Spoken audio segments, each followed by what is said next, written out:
ሰላም ውድ ቻናል የተከታተሉት እንደምን አላችሁ? ደህና ናችሁ? እኔ እግዚአብሔር ይመስገን ሰላም ነኝ። እኔ ሰላም ነው፣ እናንተም ሰላም ልትሆኑ ተስፋ አደርጋለሁ ማለት ነው። ዛሬ ትንሽዬ ለእናንተ ሴቶች የሚለው ምክር ይዤ መጥቻለሁ ማለት ምንድን ነው? አንድ ራሳችንን እንጠብቅ። ሁለተኛ ደግሞ ምንድን ነው አንዳንዴ በጣም ዋጋ እንከፍላለን። ለምን? አንዳንዴ ደግሞ በቃ ራሳችንን ጥላለን። ለምን እንደዚህ ይሆናል?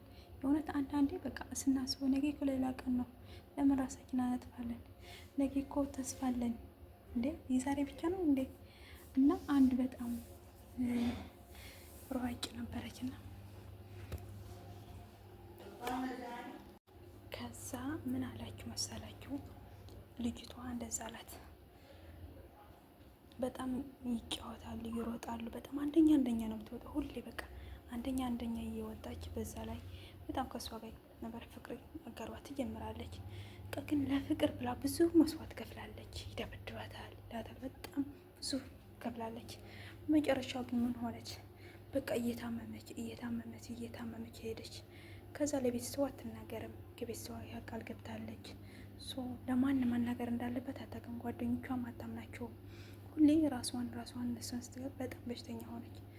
በመጨረሻ ላይ ልትመረቅ ቀረበች እና 3 ቀን ለመረቀስ ስትራ ከቤት ለራሷ መውጣት ስላቃታት በዛ ላይ በጣም ታመመች ማለት ነው። ስታመም በአንድ ቀን ያልታሰበ ነገ ትመረቃለች የምትለው በቃ በቤት እንዳለች ነው የሞተች። እና አንዳንዳችን ራሳችን ያለመጠበቅ ራሳችን ለምን እንዴ ላዴክ በጣም ይገርመኛል። ለምን ብለን ነው ነገር ብር ከሄደ ብር ይመጣል። ከሰጠንም በቃ ይብላው ብላችሁ መሄድ ነው ያለባችሁ። ምክንያቱም ነገ ሌላ ነው። ነገ ሰርታችሁ መለወጥ ትችላላችሁ። ብዙ ነገር አለ ከፊታችን፣ ራዕይ አለ ከፊታችን፣ እንቁልችን አለ ከፊታችን፣ አባታችን፣ እናታችን ብዙ ነገሮች እኮ አሉ። ነገ ሌላ ቀን ነው እና ይለወጣል። ስለዚህ እንደዛ ባታረጉ አሪፍ ነው ብዬ አስባለሁ። ራሳችንን ያለመጥፋት እና ሀላሰክር እና ራሳችሁን አታጥፉ ፕሊዝ። ራሳችሁን ጠብቁ። ከማንም በላይ ራሳችሁን። ሌላ ከሄደ አንድ ጊዜ አድርጋችኋል፣ ሁለተኛ ጊዜ እኮ አልተሳሳትም። ታውቃላችሁ? አንድ የተሳሳትን ሁለተኛ ጊዜ አንሳሳትም። ማንም ሰው ይሳሳታል። እኔ ራሱ ተሳስቼ አውቃለሁ። ስለዚህ መሳሳት አለ ነው። ግን ምንድን ነው ሁለተኛ ጊዜ ሲመጣ ደግሞ ምንድን ነው የሚመጣላችሁ? ውስጡ መመርመር አለባችሁ ማለት ነው። ስለዚህ ስትመረምሩ ውስጡ በጣም ባርካችሁ መመርመር አለባችሁ። እንዴት ነው የምናውቀው? ወይ ሸወድ እንችላለን፣ ግን መጀመሪያ ተሸወደን ሁለተኛ አንሸወድም። ግን ራስ መጥፋት፣ ራስን በቃ እንደዚህ ክኔ መጠጣት እንደዚህ ምን አመጣው እንዴ? ራስ እኮ ነገ እኮ ሌላ ቀን ነው። ራሴ እኮ ነገ እለውጣለሁ ብላችሁ ከወጣችሁ አላማችሁ አንዴ ተበላሽተዋል አይደለም? ያን ህይወት አይቀጥልም እንዴ? የራሳችሁ ህይወት እኮ አዲስ ህይወት ይመጣል። እንዲያውም በጣም የሚያከብራችሁ በጣም የሚራራችሁ ይመጣል ማለት ነው። ስለዚህ እንደዛ ነው ማለት ነው። እንደ አጋጣሚ ጸሎት ላደርግ ብዬ ነበረ ነው ጠርቼ ነው እና ለምን እላችኋለሁ። እዚህ ጋር ቲክቶክ ያገኘሁትና አንዳንዴ ፍቅር ይሆን በጣም ብዙዎቹ ማለት በተለይ በአሁን ጊዜ ቶሎ ብለን ተስፋ እንቆርጣለን። ቶሎ ብለን ወደ መድኃኒት ቶሎ ብለን ወደ ለምን እንዴ? ነገ እኮ በቃ ሌላ ቀን ነው። የሚያቅትሽ ከ3 ቀን 2 ቀን ነው። ከዛ በኋላ ትረሺዋለሽ። ያን ነገር መፈጠር ነው የምትረሺው። ጠንካራ ነው የሚያደርግሽ። እውነት እላችኋለሁ። እና ፕሊዝ ራሳችሁ ጠብቁ። ስትሮንግ ሁኑ ማለት ትራሷችኋል። በቃ ግን ለሚመጣ ሁሉ በቃ ዝግጁ መሆን አለብን።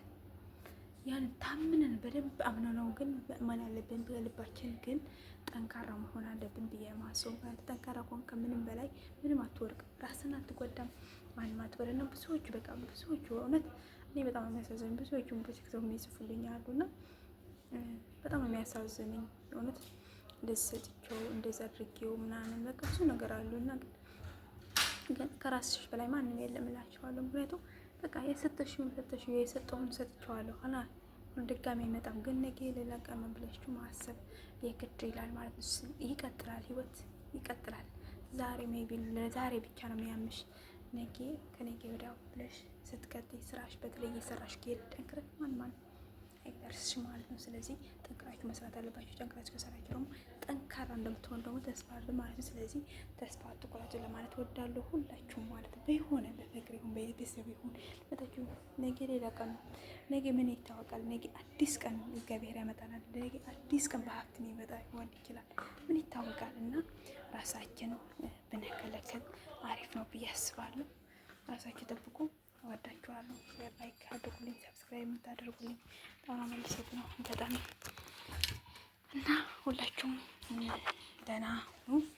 ስለዚህ ራሳችሁን ከምንም በላይ ራሳችን መግባት በእውነት በተለይ ሚዲያ ላይ ስገባ በጣም የሚያስጠላኝ ያለ የእውነት እና ሴቶች እንደዛ አደረጉ ሲባል በጣም ነው የሚያማችሁና የሚያመኝ ማለት ነው። እንደ ሴት መጠን ሁኜ ሳስበው ማለት ነው። ሰው ግን እውነት ብር ከሄደ ብር ይመጣል ማለት ነገ ሌላ ቀን ነው። እግዚአብሔር በየት እንደሚሆን አታውቂም። ይኸው ያ ሞዴሉን ታቅታላችሁ አይደለም? ኢትዮጵያዊ እንዴት ዱባይ ላይ እንዴት ይሰራ ነበረ? ግን የእግዚአብሔር ጉዳይ ሆኖ እንዴት አሁን ሆነ ወደ ሞዴልነት ተቀየረ አይደለም? ስለዚህ ነገ ታሪክ ይቀየራል። ፍሪ ሆናችሁ ነው ብላችሁ ወዳችኋለሁ።